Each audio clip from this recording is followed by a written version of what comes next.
தேவனுக்கே துதி கனம் மகிமை உண்டாவதாக. அன்பான யூடியூப், ஃபேஸ்புக், வாட்ஸ்அப் நண்பர்களை உங்கள் யாவரையும் ஆண்டவராக இயேசு கிறிஸ்து நாமத்தினாலே தேவக்கரம் ஊழியங்கள் சார்பாக வாரம் ஒரு செய்தி நிகழ்ச்சி உங்களை வாழ்த்தி வரவேற்கிறேன். எல்லாரும் சந்தோஷமா இருக்கிறீங்களா? நீங்கள் எல்லாரும் சந்தோஷமா இருப்பீர்கள் என்று கர்த்தருக்குள் விசுவாசிக்கிறேன். இந்த நாளிலும் செய்திக்கு நேராக நான் எடுத்துக்கொண்ட தலைப்பு, கர்த்தரை கனம் பண்ணுங்கள்.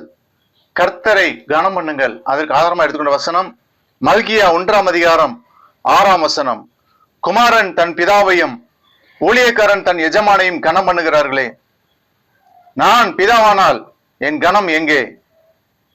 கர்த்தரை எப்படி கனம் பண்ண வேண்டும் என்று சொல்லி நாம் பார்க்கின்ற பொழுது, முதலாவது பார்க்கின்ற பொழுது, உன் பொருளாலும் உன் விளைவின் முதற் பலனாலும் கர்த்தரை கனம் பண்ணு. நீதிமொழிகள் 3:9 பார்க்கிறோம். Honor the Lord with your wealth, with the first fruits of all your crops. உன் பொருளாலும் உன் எல்லா விளைவின் முதற் பலனாலும் கர்த்தரை கனம் பண்ணு. நம்முடைய வயல்ல கத்திரிக்காய் போட்டிருந்தீங்கன்னா, நெல் போட்டிருந்தீங்கன்னா, எது போட்டிருந்தாலும் விளைவின் முதற் பலன், நீங்க முதல்ல அறுவடை செய்றீங்க பாத்தீங்களா, அதை எடுத்து கர்த்தருடைய ஆலயத்தின் வைக்கணும். கர்த்தரை கனம் பண்ணணும். அதான் உன் பொருளாலும் உன் எல்லா விளைவின் முதற் பலனாலும் கர்த்தரை கனம் பண்ணு. இரண்டாவதாக கர்த்தரை எப்படி கனம் பண்ண வேண்டும்?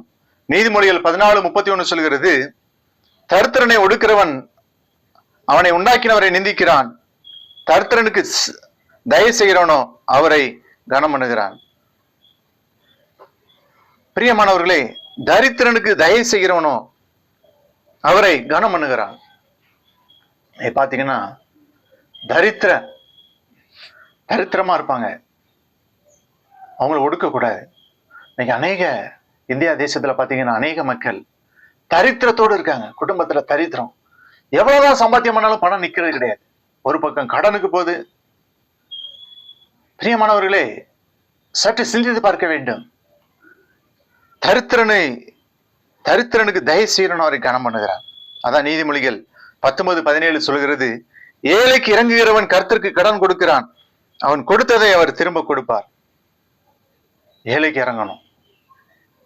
அடுத்தபடியாக ஆபிரகாம் கர்த்தருடைய தாசராகிய மெல்கிதேசுக்கு தசமபாகம் கொடுத்து கனம் பண்ணுகிறான் என்று சொல்லி நாம் பார்க்கிறோம்.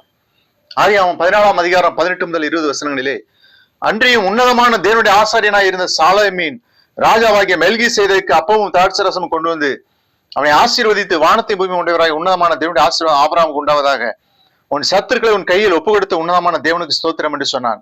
இவனுக்கு ஆபிரகாம் எல்லாவற்றிலும் தசம பாகம் கொடுத்தான் என்று சொல்லி நாம் பார்க்கிறோம். ஆபிரகாம் எல்லாவற்றிலும் தசம பாகம் கொடுத்தான். நீ ஆண்டோடைய ஊழியர்களை கனம் பண்ணணும். அதான் ஆசாரியனாய் இருந்த சாலமீன் ராஜா மெல்கிசேதேக்கு ஆபிரகாம் தசமாகம் கொடுக்கிறான். இன்னைக்கு நிறைய பேர் பாத்தீங்கன்னா சர்ச்சுக்கு அள்ளி கொடுப்பாங்க, ஆனா கர்த்தருடைய ஊழியக்காரங்களை மறந்துடுவாங்க. அப்படி அல்ல, தேவனுடைய ஊழியக்காரர்களையும் கனம் பண்ணணும், சர்ச்சுக்கு கொடுக்க வேண்டிய கொடுக்கணும்.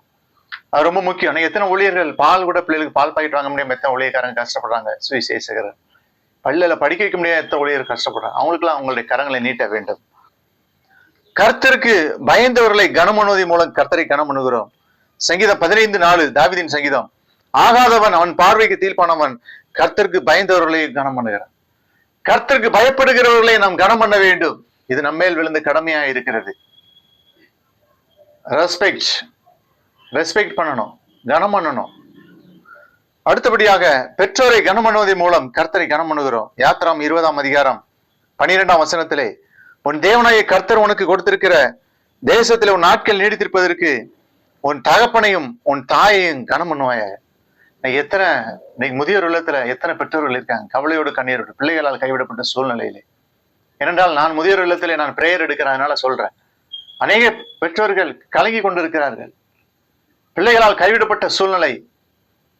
பிரியமானவர்களே, உன் தேவனாகிய கர்த்தர் கொடுத்திருக்கும் தேசத்தில் நாட்கள் நீடித்து உன் தகப்பனை உன் தாயின் கனம் பண்ணு. உன்னை பெற்று வளர்த்து ஆளாக்கி இருக்கிறார்களே, உன்னை உருவாக்கி இருக்கிறார்களே, சமுதாயத்துல ஒரு நல்ல ஒரு மகனாக உன்னை நிறுத்தி இருக்கிறார்களே, நீ எப்படி பெற்றோரை மறக்க முடியும்? யோசிப்பா. நீதிமொழிகள் 23:22 சொல்கிறது, உன்னை பெற்ற தகப்பனுக்கு செவி கொடு, உன் தாயை வயது சென்று வளரும் அவளை அசட்டை பண்ணாதே. நீதிமொழிகள் 20:20 சொல்கிறது, தன் தகப்பனையும் தாயும் தூசிகளுடைய தீபம் காரில் அணைந்து போகும்.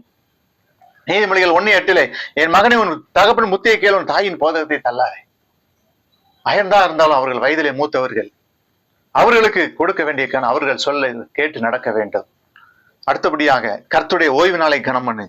ஏசாயா 58:13-14 சொல்கிறது, என் பரிசுத்த நாளாகிய ஓய்வு நாளிலே உனக்கு இஷ்டமானதை செய்யாதபடி உன் காலை விலக்கி உன் வழிகளின்படி நடவாமலும் உனக்கு இஷ்டமானதை செய்யாமலும் உன் சொந்த பேச்சை பேசாமல் இருந்து ஓய்வு நாளை மனமகிழ்ச்சி நாள் என்று கர்த்தருடைய பரிசுத்த நாளை மகிமையான நாள் என்று சொல்லி அதை மகிமையா எண்ணுவாயினால் அப்பொழுது கர்த்தரில் மனமகிழ்ச்சியாயிருப்பாய்.